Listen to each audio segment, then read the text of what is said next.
GK দিশা YouTube চ্যানেলের পক্ষ থেকে সকলকে স্বাগত জানাই। আজকে আমরা আবার একটি নতুন ভিডিও নিয়ে চলে এসেছি। আজকে আমরা আলোচনা করব science chapter wise MCQ question. আজকে আমরা সায়েন্সের শ্বসন বা রেসপিরেশন চ্যাপ্টার নিয়ে আলোচনা করব সুপার 40 ক্লাস নিয়ে। মানে আজকে আমরা শ্বসনের ওপরে 40টা কোশ্চেন নিয়ে আলোচনা করব। তার আজকে প্র্যাকটিস সেট 2 এবং এর আগে আমরা প্র্যাকটিস সেট 1 আলোচনা করেছি। ওইখানে প্র্যাকটিস সেট 1-এ আমরা সুপার 20টা কোশ্চেন আলোচনা করেছি, আর আজকে প্র্যাকটিস সেট 2-তে আর 20টা কোশ্চেন আলোচনা করব। তাহলে সুপার যে 40 কোশ্চেন আলোচনা করব দুটো ক্লাস মিলে, আশা করি শ্বসন থেকে এর বাইরে থেকে আর কোশ্চেন আসবে না।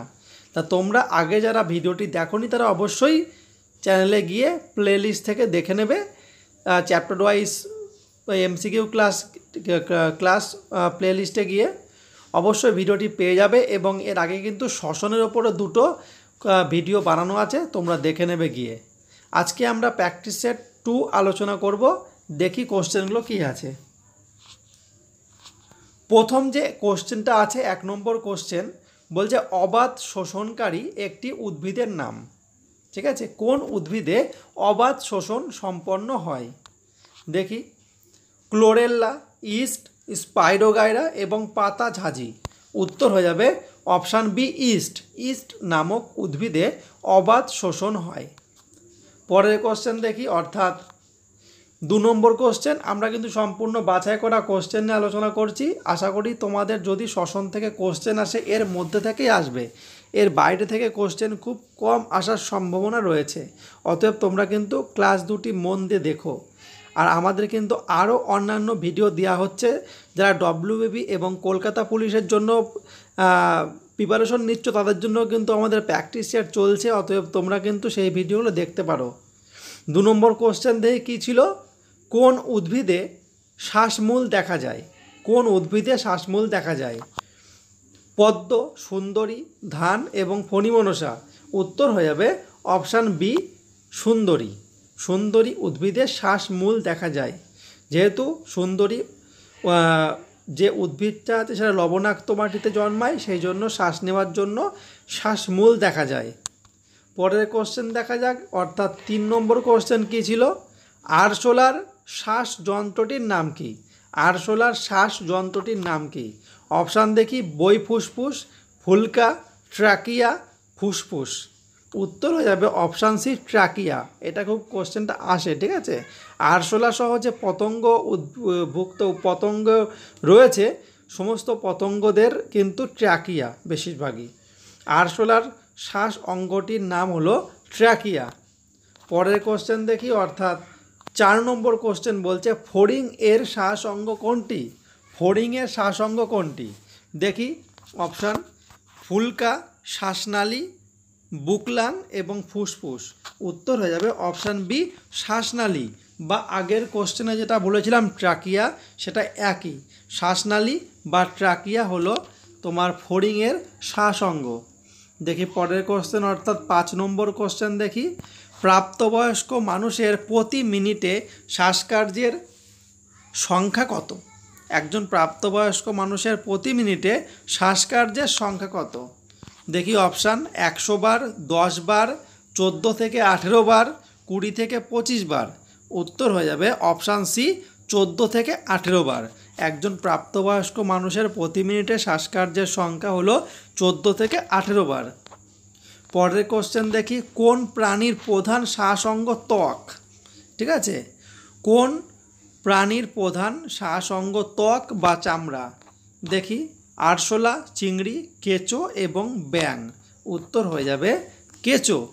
কোন প্রাণীর প্রধান শ্বাস অঙ্গ হলো তোমার ত্বক? সেটা হচ্ছে কেঁচো। কেঁচোর ভেজা ত্বকের সাহায্যে শ্বাসকার্য চালায়।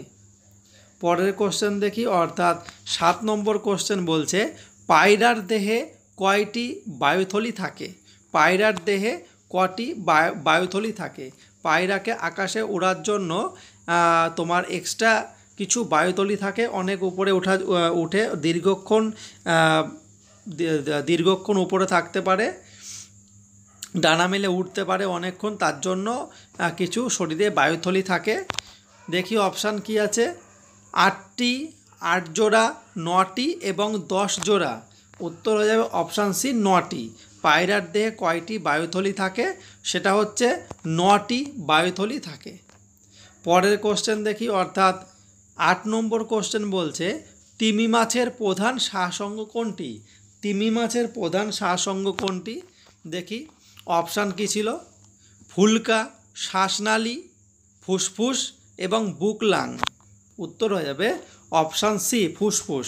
তিমি মাছের প্রধান শ্বাসঙ্গ হলো ফুসফুস। সাধারণত জলে যে সমস্ত প্রাণী বাস করে বেশিরভাগই হলো ফুলকা, কিন্তু তিমি মাছের প্রধান শ্বাসঙ্গ হচ্ছে ফুসফুস।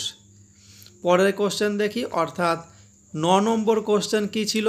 শ্বসনে অংশগ্রহণকারী একটি কোষীয় অঙ্গাণু হলো। শ্বসনে যে কোষীয় অঙ্গাণু অংশগ্রহণ করে তার মধ্যে একটি হলো গলগি বস্তু বা গলগি বডি, মাইটোকন্ড্রিয়া, নিউক্লিয়াস এবং সেন্ট্রোজোম। উত্তর হয়ে যাবে অপশান বি মাইটোকন্ড্রিয়া। শ্বসনে অংশগ্রহণকারী একটি কোষীয় অঙ্গাণু হচ্ছে মাইটোকন্ড্রিয়া। পরেরটা দেখি, অর্থাৎ 10 নম্বর, পাইরুভিক অ্যাসিড যে প্রক্রিয়ায় সব শেষে উৎপন্ন হয় তা হলো, মানে দুটো প্রক্রিয়ায় শ্বসন সম্পন্ন হয়, একটা হচ্ছে গ্লাইকোলাইসিস আর একটা হচ্ছে কেপস চক্র। এই দুটোর মধ্যে কোন প্রক্রিয়ার শেষে পাইরুভিক অ্যাসিড উৎপন্ন হয়? দেখি সাইট্রিক অ্যাসিড চক্র, কেলভিন চক্র, গ্লাইকোলাইসিস এবং ফটোলাইসিস। উত্তর হয়ে যাবে অপশান সি, সেটা হচ্ছে গ্লাইকোলাইসিস। গ্লাইকোলাইসিস প্রক্রিয়ায় শেষে তোমার পাইরুভিক অ্যাসিড উৎপন্ন হয়। পরের কোশ্চেন দেখি, অর্থাৎ 11 নম্বর কোশ্চেন বলছে কোন প্রক্রিয়ায় বাতাসের মুক্ত অক্সিজেনের প্রয়োজন নেই? কোন প্রক্রিয়ায় বাতাসের মুক্ত অক্সিজেনের প্রয়োজন নেই? দেখি সবাত শোষণ, অবাত শোষণ, কোহল সন্ধান, ল্যাকটিক অ্যাসিড সন্ধান। উত্তর হয়ে যাবে অপশান বি অবাত শোষণ। অবাত শোষণে বাতাসের মুক্ত অক্সিজেনের কোনো প্রয়োজন নেই। পরের কোশ্চেনটা দেখি, অর্থাৎ 12 নম্বর কোশ্চেন কী ছিল? 12 নম্বর কোশ্চেন ছিল গ্লাইকোলাইসিস প্রক্রিয়াটি কোষের কোথায় সংঘটিত হয়?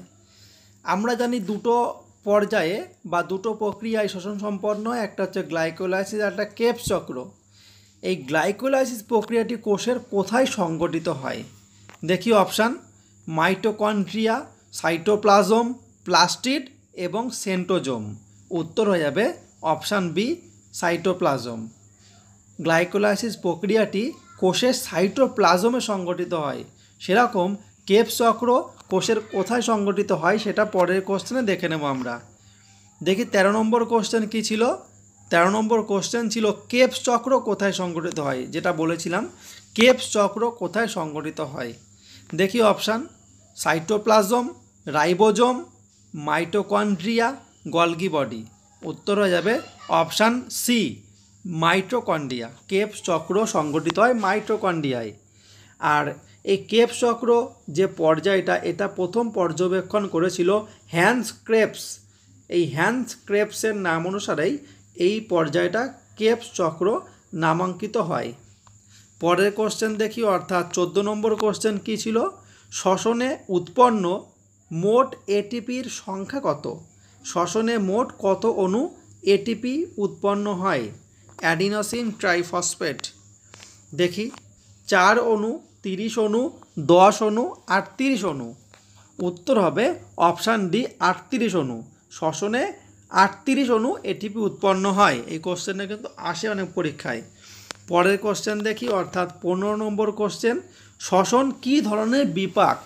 শ্বসন কী ধরনের বিপাক? অপচিতি বিপাক, উপচিতি বিপাক, অপচিতি ও উপচিতি বিপাক এদের কোনোটিই নয়। উত্তর হয়ে যাবে অপচিতি বিপাক। শ্বসন হচ্ছে অপচিতি বিপাক, এবং এর আগের চ্যাপ্টারে আমরা আলোচনা করেছিলাম সালোক সংশ্লেষ, সেটা ছিল উপচিতি বিপাক। ঠিক আছে, যে প্রক্রিয়ায় সাধারণত দেহের শুষ্ক ওজন বৃদ্ধি পায় সেটা হচ্ছে উপচিতি বিপাক, আর যে প্রক্রিয়ায় শুষ্ক ওজন হ্রাস পায় সেটা হচ্ছে অপচিতি বিপাক। তা শ্বসন হলো অপচিতি বিপাক। পরের কোশ্চেন দেখি, অর্থাৎ 16 নম্বর কোশ্চেন বলছে অবাত শোষণ ঘটে এমন একটি প্রাণী হলো। অবাত শোষণ ঘটে এমন একটি প্রাণী হলো কেঁচো, অ্যাসকারিস, শামুক এবং তিমি। উত্তর হয়ে যাবে অপশান বি অ্যাসকারিস। অবাধ শোষণ ঘটে এমন একটি প্রাণী হলো অ্যাসকারিস। পরের কোশ্চেন দেখি, অর্থাৎ 17 নম্বর কোশ্চেন, স্তন্যপায়ী প্রাণীর ফুসফুসের আবরণীকে কি বলে? ফুসফুসের যে আবরণী আছে এই আবরণীকে কি বলা হয়? দেখি option, pleura, capsule, pericardium, meninges. উত্তর হয়ে যাবে অপশান এ প্লুরা। ফুসফুসের আবরণীকে বলা হয় প্লুরা। এবং বাকি যে তিনটে অপশান আছে এই তিনটেও কিন্তু প্রতিটাই একটা করে আবরণী। সেটা হচ্ছে বৃক্কের আবরণীর নাম হচ্ছে ক্যাপসুল, আর হৃৎপিণ্ডের আবরণীর নাম পেরিকার্ডিয়াম, আর মস্তিষ্কের আবরণীর নাম হচ্ছে মেনিনজেস। ঠিক আছে, পরের কোশ্চেন দেখি, অর্থাৎ 18 নম্বর কোশ্চেন দেখি, ব্যাঙাচির শ্বাস অঙ্গটির নাম কি? এই কোশ্চেনটা দেয়, খুব ইম্পর্টেন্ট কোশ্চেন। ব্যাঙাচির শ্বাস অঙ্গটির নাম কি? দেখি, ফুসফুস, বহিঃফুলকা, ট্র্যাকিয়া, দেহতল। উত্তর হয়ে যাবে অপশান বি বহিঃফুলকা। ব্যাঙাচির প্রধান শ্বাসঅঙ্গ হলো বহিঃফুলকা। দেখি 19 নম্বর কোশ্চেন কী ছিল, কেঁচোর রক্তরসে অক্সিজেন পরিবহনকারী কোন রঞ্জক পদার্থ থাকে? কেঁচোর দেহে রক্তরস আর রক্তকণিকার মধ্যে রক্তরস থাকে, রক্তকণিকা থাকে না। নর্মালি যে রঞ্জক পদার্থ সেটা রক্তকণিকার মধ্যে থাকে, রক্তরসে থাকে না, কিন্তু এখানে কেঁচোর দেহে রক্তরসে সেই রঞ্জক পদার্থটা উপস্থিত থাকে। সেটা কোন রঞ্জক পদার্থ যেটা অক্সিজেন পরিবহনের জন্য রক্তরসে থাকে? দেখি, হিমোগ্লোবিন, হিমোসায়ানিন, হিমোএরিথ্রিন, ক্লোরোকুইনিন। দেখি অপশান এ হিমোগ্লোবিন। কেঁচোর রক্তরসে অক্সিজেন পরিবহনকারী রঞ্জক হিসাবে হিমোগ্লোবিন থাকে, আর এটি হলো লৌহ ঘটিত রঞ্জক পদার্থ। আর তাম্র ঘটিত রঞ্জক পদার্থ হলো হিমোসায়ানিন, যেটা চিংড়ির দেহে থাকে, নীলাভ সবুজ। পরের কোশ্চেন দেখি, অর্থাৎ 20 নম্বর কোশ্চেন কী ছিল? 20 নম্বর কোশ্চেন ছিল শ্বসন প্রক্রিয়ায় কোন গ্যাস উৎপন্ন হয়? শ্বসন প্রক্রিয়ায় কোন গ্যাস উৎপন্ন হয়? দেখি option, carbon dioxide, oxygen, carbon monoxide, nitrogen.